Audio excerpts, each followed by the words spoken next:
안녕하세요. 이양자 이순철입니다. 저를 보셨던 분들도 있고 처음 보신 분들이 대부분이겠지만 저도 지금 다 처음 뵙고 저는 그 교감 선생님 그 팀에 있는 무한팀에서 사업을 하고 있고요. 온라인 강의를 한 3주 정도 했는데 처음에 온라인 강의 저는 SNS 잘 안 해가지고 저는 2030이 아니라 SNS를 잘 안 해가지고 굉장히 어색해갖고 제 팔 한 짝, 다리 한 짝밖에 안 나왔는데 근데 조금 적응될 법 했는데 지금 다시 이렇게 200호에 와서 제가 오늘 또 첫 시간처럼 또 덜덜 떨면서 하고 있는데 조금 지나면 괜찮아지겠죠? 네. 여러분들 그동안 온라인 강의 잘 들으셨는지 하면서 한번 같이 소통하면서 하면은 저 조금 이렇게 더 신이 나서 할 수 있을 것 같아요. 네. 그러면 시작해 보겠습니다. 네. 4주차로 넘겨야 되는데 그 보시면서 한번 오메가송도 나오고 그랬었는데 기억을 더듬으셔서 해보시면 좋겠습니다. 네, 4주차. 오늘은 밑에요. 네, 더 밑에요. 네네. 네. 오늘은 그 내분비계에 대해서 할 차례예요.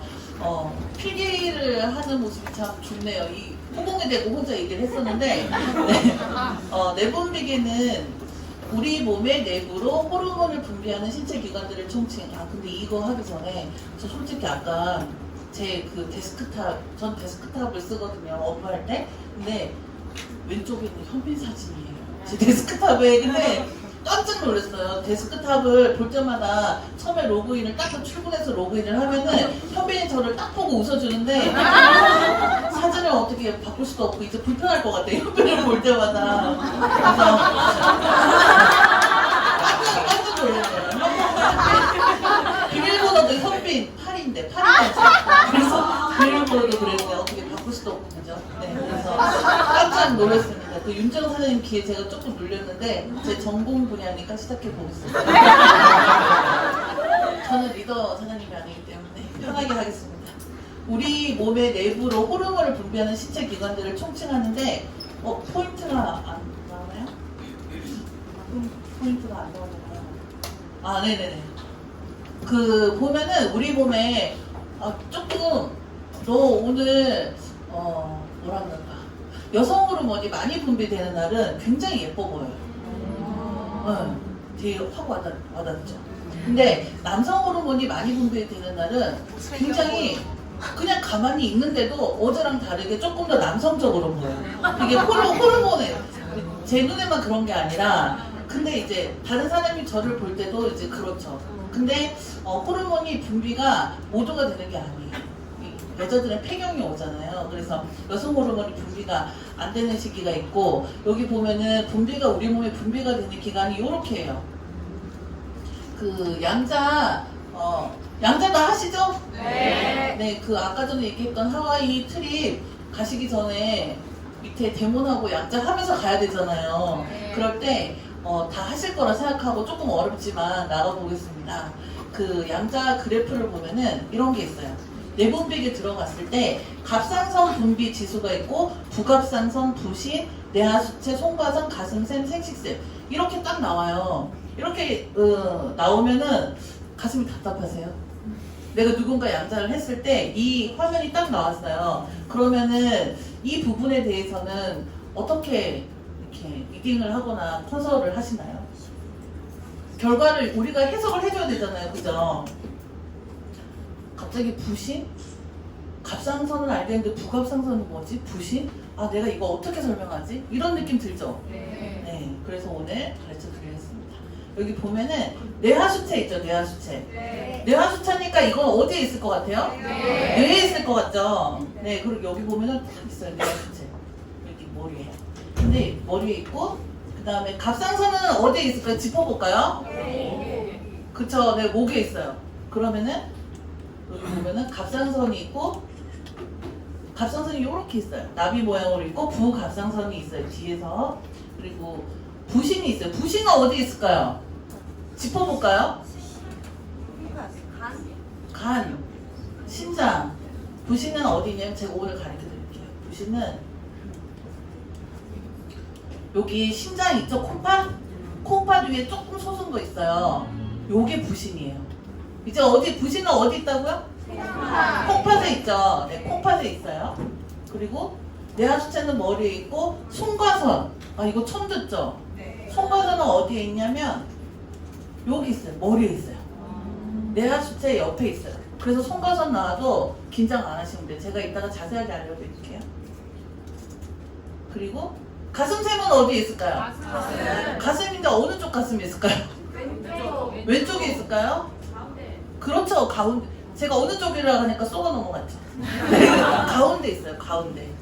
네. 그리고 생식샘은 어디에 있을까요? 네.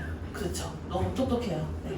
그래서 이 부분은 이분은 내분비계를 했는데 그래프가 이렇게 나왔어요. 근데 꼭 나이와 성별을 보라 그랬죠? 여자 58세예요. 근데 여자 58세면 뭐를 딱 생각을 할 수 있어요? 폐경을 생각할 수 있죠. 그러면 생식샘이 분비에 가는 거예요. 왼쪽으로 가면은 분비가 생식샘이 생식 호르몬이 조금 나온다는 얘기죠. 네, 근데 노란불 빨간불 아니에요, 그죠? 근데 이분은 느끼기에 내가 너무 우울하고 너무 살맛이 안 나고 이렇다 이렇게 얘기를 하면은 그래프에 파란불이 나왔을지라도 에스테라를 권유할 수 있어요. 본인의 증상에 따라서. 너무 그래프가 파란색이니까 지금 드시면 안 돼요. 노란색으로 올 때까지 기다렸다가 드셔야 돼요. 이러면은 프로가 아니죠. 네, 프로는 좀 약간 이렇게 유도리 있게 이렇게 해주시면 되겠습니다. 그래서 지금 보면은 갑상선이 뒤에 또 나와요. 하다 보면은. 그래서 갑상선을 같이 하겠습니다. 갑상선은 어떤 기능을 하냐면 체온을 유지해줘요. 그래서 갑상선에 문제가 생기면 더웠다 추웠다 더웠다 추웠다 이러는 거예요. 그래서 갑상선은 갑상선은 아는데 이게 무슨 기능을 하지? 그러면은 우리 몸에 에너지 대사를 하고 체온 조절을 해요. 제일 중요한 체온 조절. 그것만 기억하시면 돼요. 갑상선은 체온 조절. 요렇게 생겼죠?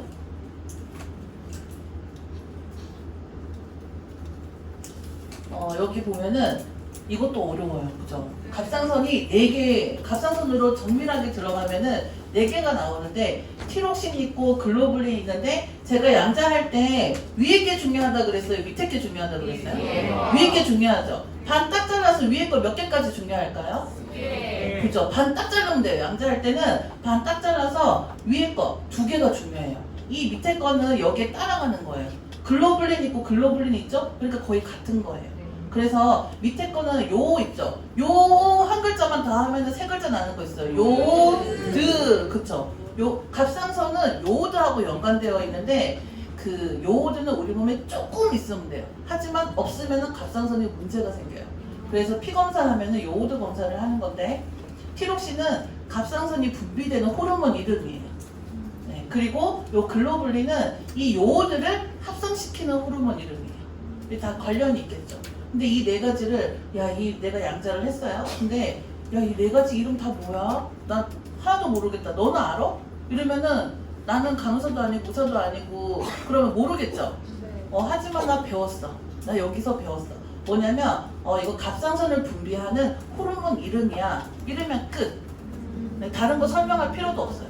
다 똑같아. 깊이 들어가봤자. 그래서 이 4가지는 갑상선에는 요오드가 분비가 되는데 요오드랑 합성하는 호르몬이고 이거는 갑상선 분비하는 호르몬 이름이야. 나 완전 똑똑해졌지?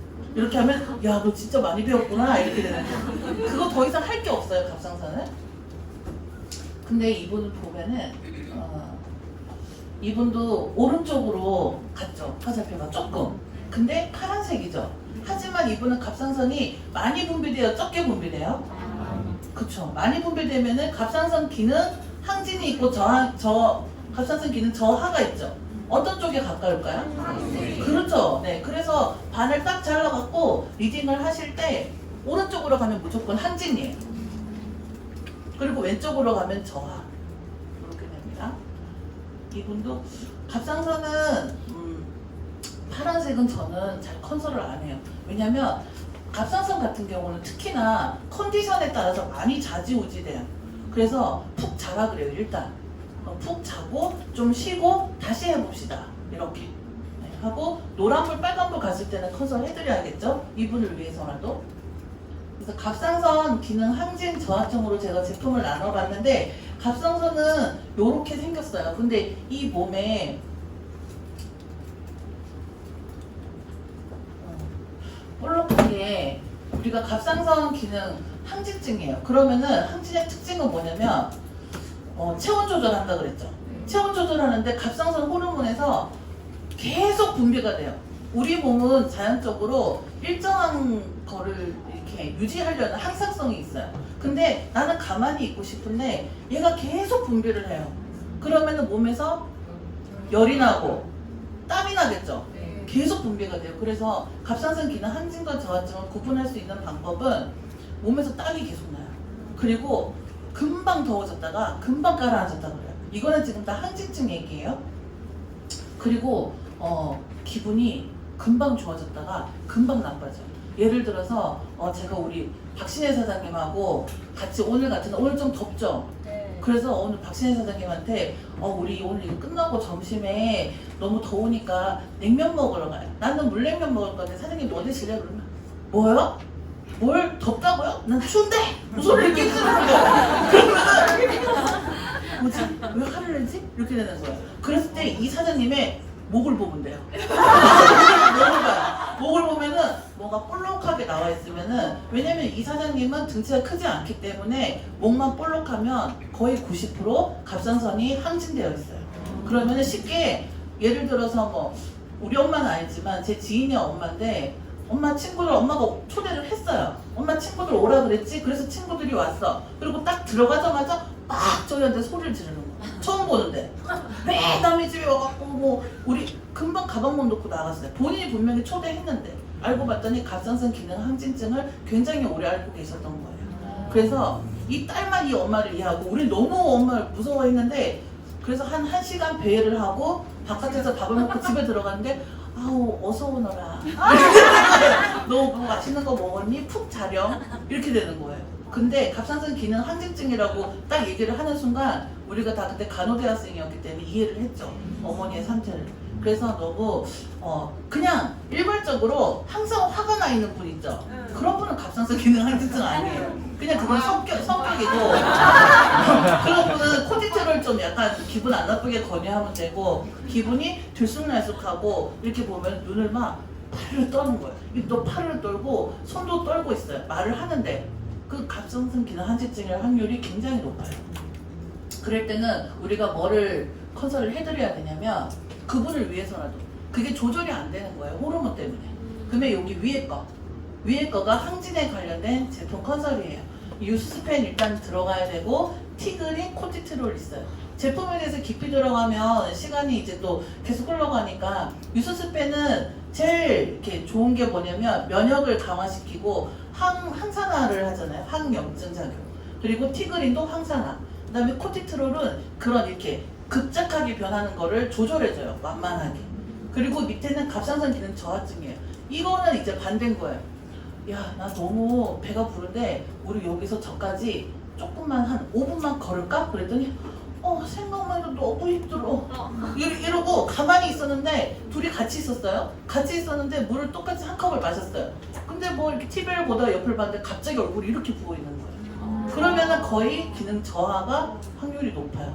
그러면은 설사하고 변비가 있는데 설사는 항진일까요? 저하일까요?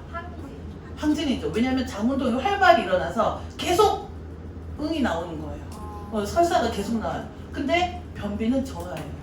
장운동을 안 해요. 근데 얘는 왜 이렇게 성격이 루즈해? 무능해? 얘는 왜 이렇게 아무것도 안 하려고 그래? 난 얘랑 좀 그렇다. 근데 이렇게 가만히 지켜봤을 때 갑상선 기능 저하증을 가질 수가 있어요. 그러면은 그분은 그 갑상선이 치료가 되면은 원래대로 돌아오는 거예요. 그래서 그분이 너무 그렇게 뭐 성격일 수도 있겠지만 근데 성격이라고 치기엔 너무 심할 정도 그때는 거의 질병이죠. 그래서 우리 무한팀의 사장님 중에 어떤 분이 갑상선 기능 항진은 배가 빨리 고파요. 그래가지고 자꾸 먹어야 돼요. 근데 살이 계속 빠져요. 왜냐면 얘가 쉴 새 없이 호르몬을 계속 분비하기 때문에 살이 빠져요. 근데 살이 빠지는 속도보다 먹는 속도가 빨라서 그걸 이겨내신 사장님이 계세요. 네, 누구라고 말씀은 안 드리겠어요. 장땡해인데 네, 우리 여기 지금 안 계시지만 너무 예쁘신 사장님이신데 먹는 속도가 빠지는 속도를 이겨버렸어요. 그래서 병원에 갔더니 자기는 이제 저한 줄 알았는데 항진이라고 엄청난 얘기를 해서 저는 살이 안 빠졌는데 그랬더니 먹는 속도가 더 빠릅니다.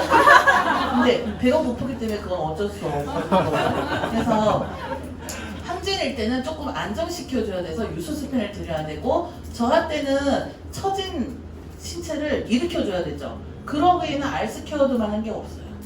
그래서 처진 몸을 좀 자극을 시켜갖고 신진대사를 원활하게 할 때는 알스케어드하고 라이프팩, 이건 아까 요오드와 연관된 거예요. 요오드 분비가 안 되기 때문에 라이프팩, 그 다음에 코티트롤, 저하도 마찬가지로 스트레스를 많이 받기 때문에 이렇게 해주시면 되는데 나중에 최종 컨설할 때는 제가 조절을 좀 해드리겠지만 이렇게 다 들어가면 참 좋아요. 근데 다 비싼 것들이고 비용 부담도 만만치 않고 그래서 최종 컷을 할 때는 제가 이렇게 좀 추려내는 법을 알려드릴게요. 근데 이렇게 이런 분들일 때는 저는 거의 쉬라고 해요. 쉬고 처방 안 해드리는데 보통 갑상선에 대해서 조금 갑상선 질병을 앓고 계신 분들이 많아요. 우리 주변에 젊은 분들도 많고 나이 드신 분도 많고 그래서 갑상선에 대한 질문이 많아서 조금 자세하게 해봤고요. 그 다음에 갑상선은 그래서 체온 조절하는 거고 부갑상선은 무슨 역할을 하냐면 칼슘의 농도를 조절해줘요. 뼈에 들어있는 칼슘의 농도를 조절해줘요. 그래서 이 부갑상선 호르몬도 균등하게 잘 분비가 되어야 내 뼈가 튼튼하겠죠. 왕성하게 분비가 되면은 칼슘의 농도가 넘쳐버려요. 그래도 뼈가 이렇게 염증이 생긴다거나 할 수가 있고 또 부신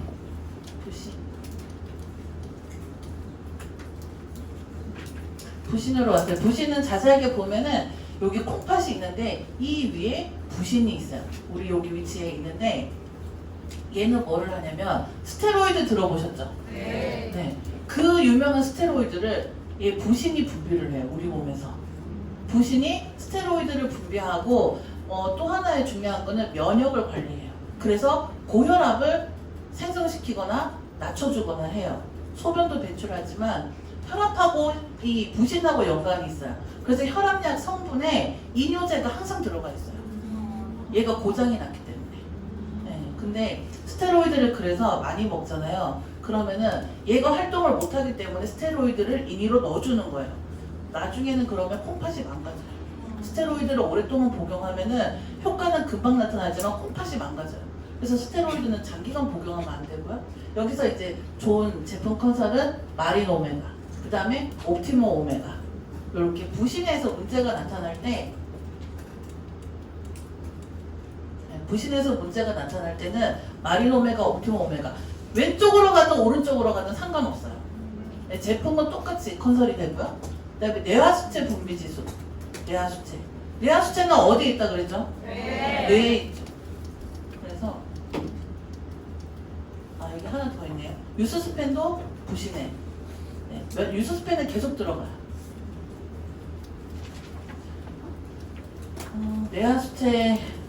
뇌하수체는 여기 머리에 보면은, 뇌에 보면은 조그매요. 근데 이 조그만 게 전체적으로 이 밑에 전달을 다 하는 거예요. 야, 너 부신에서 너 분비해. 콩팥에서 분비해. 그 다음에 가슴샘에서 분비해. 이렇게 시키는 거예요, 얘가. 근데 얘가 고장내버리면 우리 몸이 전반적으로 다 고장나버리는 거예요. 근데 얘가 주로 하는 일은 뭐냐면 애들이 성장할 때 있죠. 그 성장 호르몬도 분비를 시키고 그 다음에 모유 수유할 때 유족 분비도 분비를 시키고 그 다음에 애를 낳을 때 출산할 때 자궁 수축도 하게 해요. 근데 만약에 내가 지금 출산을 앞뒀어요. 근데 얘가 지금 고장이 났어요. 근데 그러면은 얘가 만약에 빨리 움직여요. 빨리 움직이면 호르몬을 많이 분비하면은 애가 나와야 되는 거는 한 2주 뒤에요. 근데 오늘 내보내는 거예요. 얘가 고장이 나는. 근데 얘가 조금 내보냈어요. 그러면은 나는 오늘 낳아야 되는데 얘가 오늘 안 나오는 거예요. 그러면 2주, 한 달 뒤 이렇게 나오는 거예요. 그럼 수술해야 되죠. 그래서 이 뇌에서 모든 것을 전달하는 역할을 해요. 유스스펜 있고요. 그다음에 송가선. 송가선은 뭐냐면 뇌 옆에 조금 막히는데 멜라토닌이라고 되어 있어요. 멜라토닌인데 요거는 불면증을 유발한대요. 그리고 또 하나 역할은 뭐냐면 얘가 생체식이에요. 우리 몸의 생체식이에요. 뭐냐면 지금 아침이에요, 점심이에요, 저녁이에요? 점심이죠. 그거를 얘 때문에 우리가 아는 거예요. 네, 근데 우리가 이게 시차가 있는 아까 전에 하와이 얘기했으니까 하와이에 갔어요. 근데 하와이에 갔는데 만약에 밤이에요. 우리는 출발할 때 아침이었는데 도착하니까 밤이에요. 근데 내가 계속 아침으로 알고 있어요. 그럼 얘 고장난 거죠. 그리고 시차 적응 얘기를 하잖아요. 그거를 겪어야 정상인데 얘가 고장나면 시차를 몰라요. 거기서 밤인데도 나는 하나도 안 피곤한 거예요. 네, 그러면 얘가 좀 고장난 거고. 그랬을 때 코티트롤 해주시면 됩니다. 그리고 가슴샘. 가슴샘은 성인한테 가슴샘이 있는 게 정상일까요? 없는 게 정상일까요? 그쵸, 성인도 가슴이 있으니까. 하지만 이 가슴샘은 성인한테는 없는 게 정상이에요. 그래서 성인의 양자를 했을 때 가슴샘이 움직였다. 그러면 살짝 문제가 있는 거예요. 왜냐면 얘는 그 청소년기에 제일 많이 2차 성징이 나타날 때 있죠? 그때 제일 많이 커졌다가 나중에는 점점점 손을 대요. 그래서 우리 성인한테는 거의 그냥 지방세포로 갖고 있어요.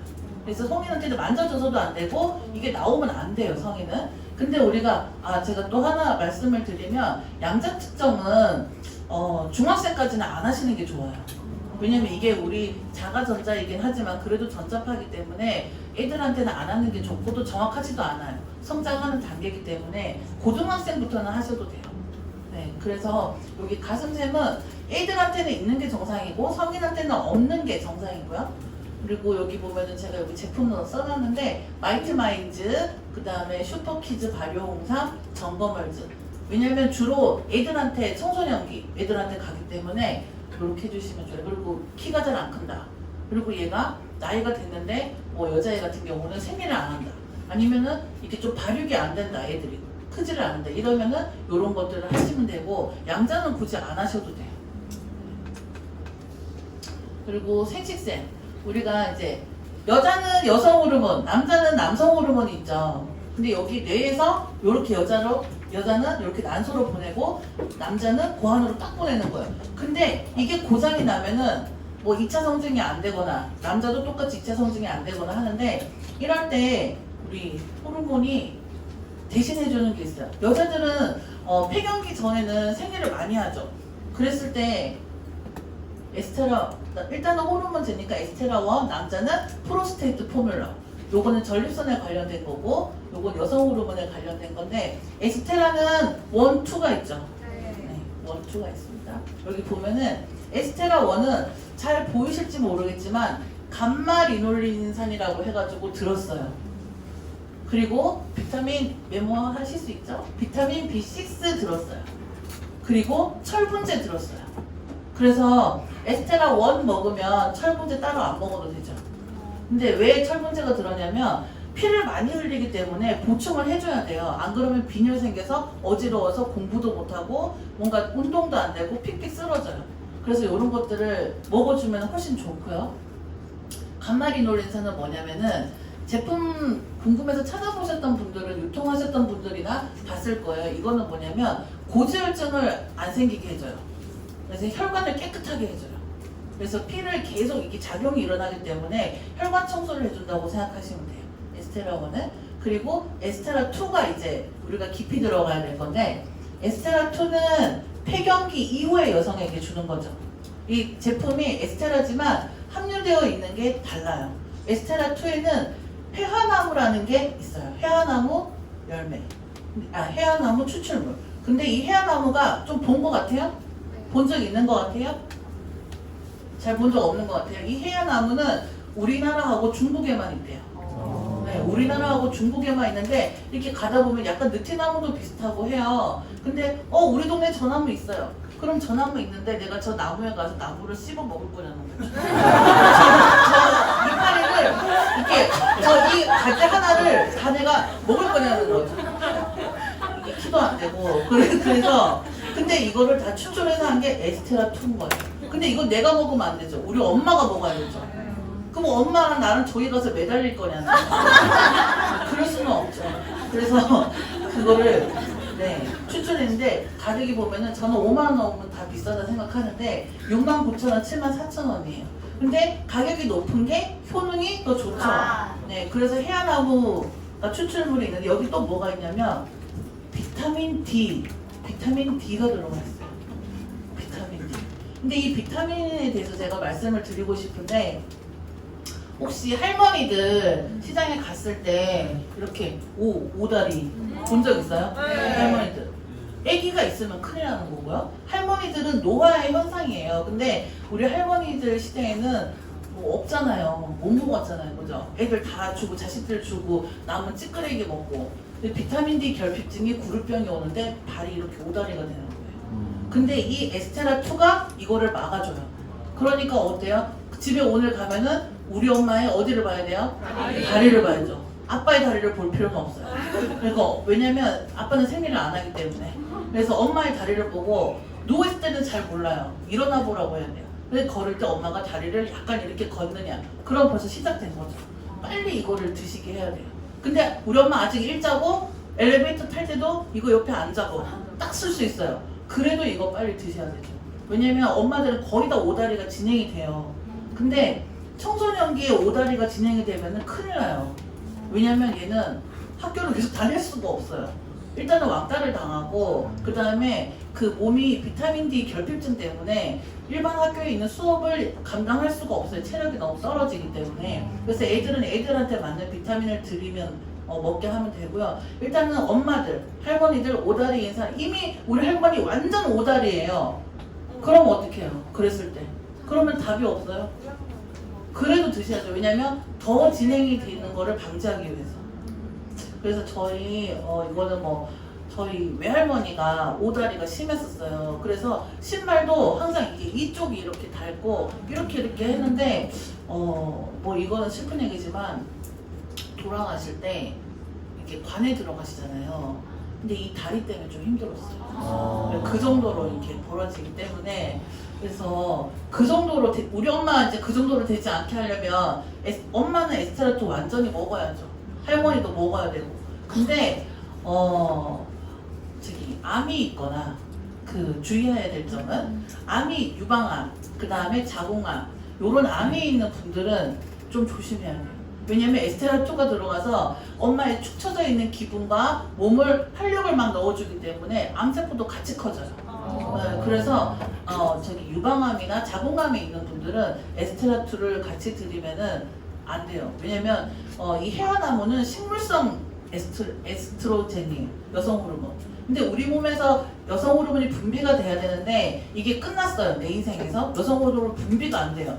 그러면은 뭐 가슴도 처지고 엉덩이도 처지고 다 처져요. 근데 나는 그러니까 엄마가 너무 우울해 있어요. 주부 우울증 걸리고 엄마가 우울하니까 집안이 우울해요. 근데 내가 이 해안나무 가지를 꺾을 수가 없어요. 집으로.